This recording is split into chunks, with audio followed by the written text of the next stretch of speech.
にちは、片桐咲です。さあ、今日はですね、ちょっと最近自殺が多いのでね、少しね、お話ししたいと思うんですけれども、ちょっと今回はですね、長いんですけれども、まず前半とね、後半に分けたいと思います。結構ね、実際このコロナ禍で、最近もね、すごい芸能人の方たくさん亡くなってますけども、自殺とかね、不安を抱えている方がいらっしゃると思うので、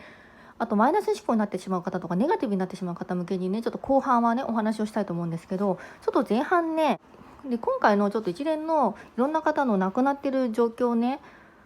ちょっとやっぱ私が不思議だなっていうか不審に思っているところがあるので、ちょっと前半長いんですけど、それをお話ししたいと思います。でちょっとこれをね、あくまでね、そのタイトルに入れなかったっていうのは、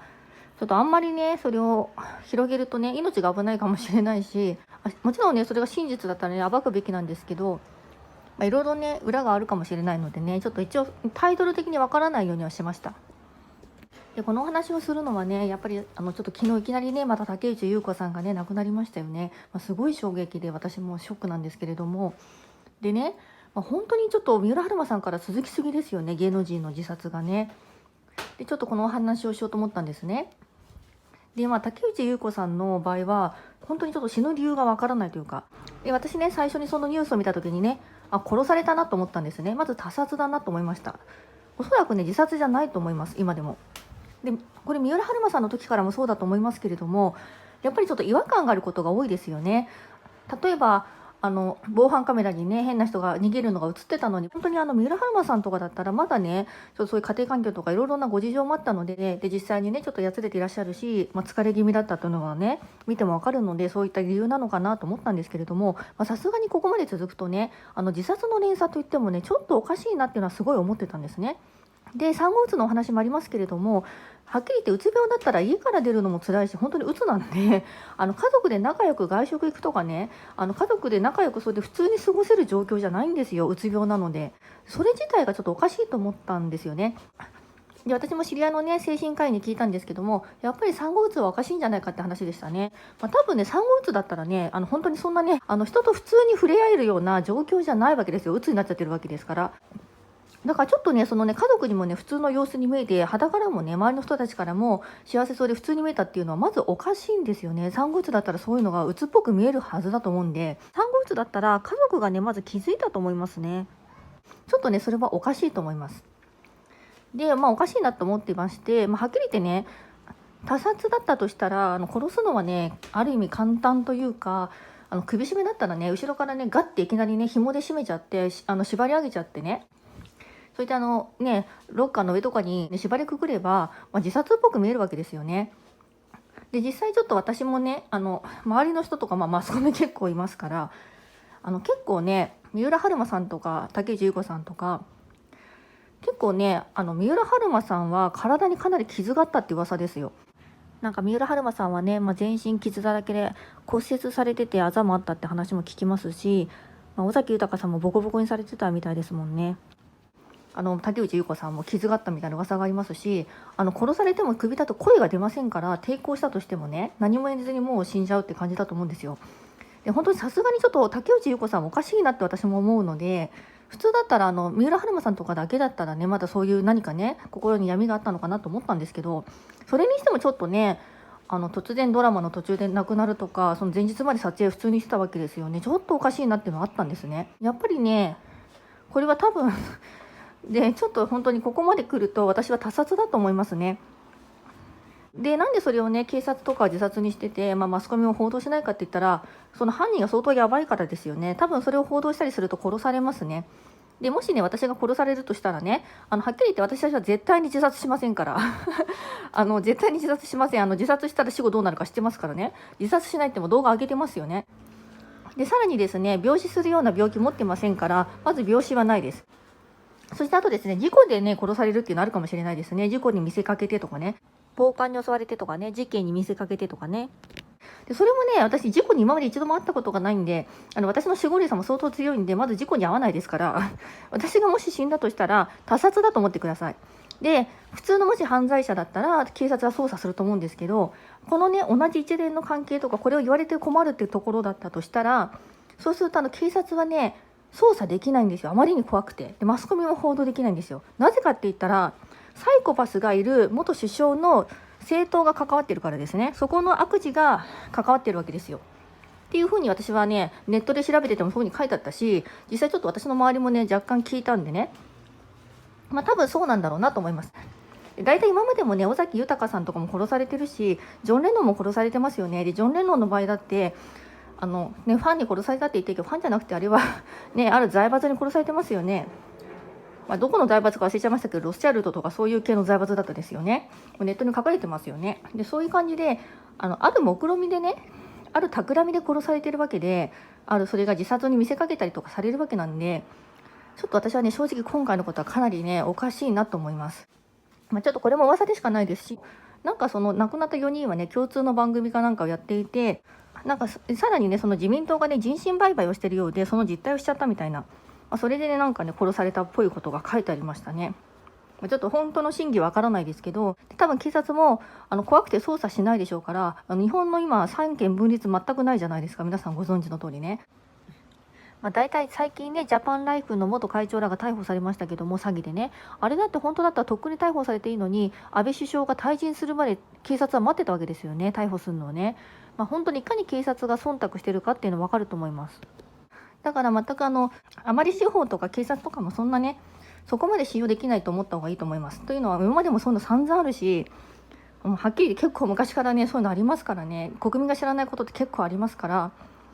もうあくまで人間がやってることでして、本当に危ないで、そこにはね、裏のいろんな力とか働いたりもするので、それはね、何でも鵜呑みにはしない方がいいですね。あとね、これもね、ちょっとあんまり言うとなんだけど、全然ね、サムネイルと違う内容になっちゃってますけれども、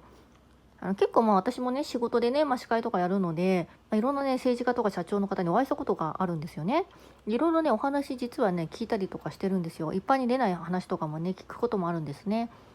で、結構ね、やっぱり司法っていうのは嘘ついたりしますよ。最高裁判所の裁判長でさえ、本当に忖度したりとか、違うね、判決を出すってことはね、全然あるんですよ。やっぱ人間なんでね、正義は全然通ってないです。これ昔からそうみたいでして、これ私が聞いた話ですと、ほとんどの日本人は知らない、大臣クラスでも知らない、政治家の中でもほとんど知らないような話なんですけど、敗戦の時にね、日本はアメリカに非常に不利な条約を結ばされてるんですって。で、その戦後のね、裁判かなんかで、最高裁の裁判長は、本当のね、正義とは違う判決を下しているんですよね。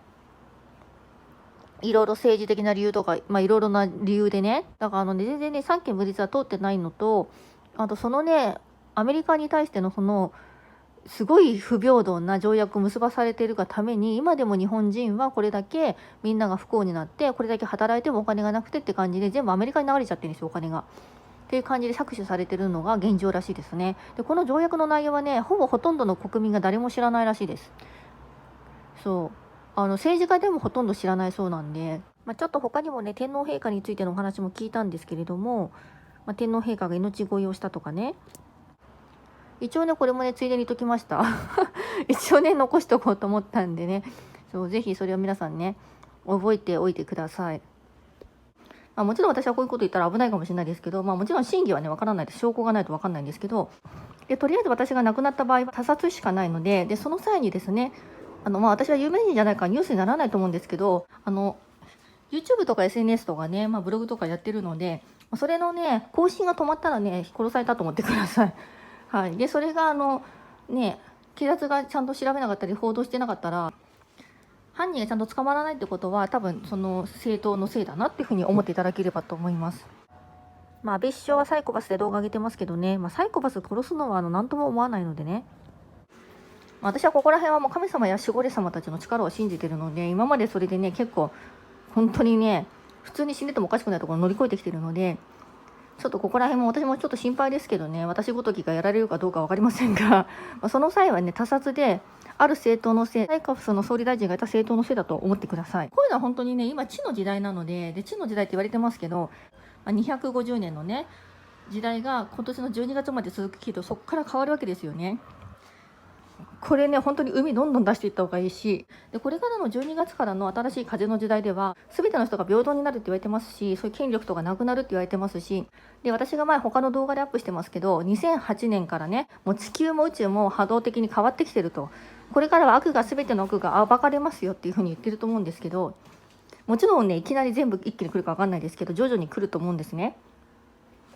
悪はそのうち隠れられなくなりますから、これはもう人間の力ですから、たかだかいくらどんなね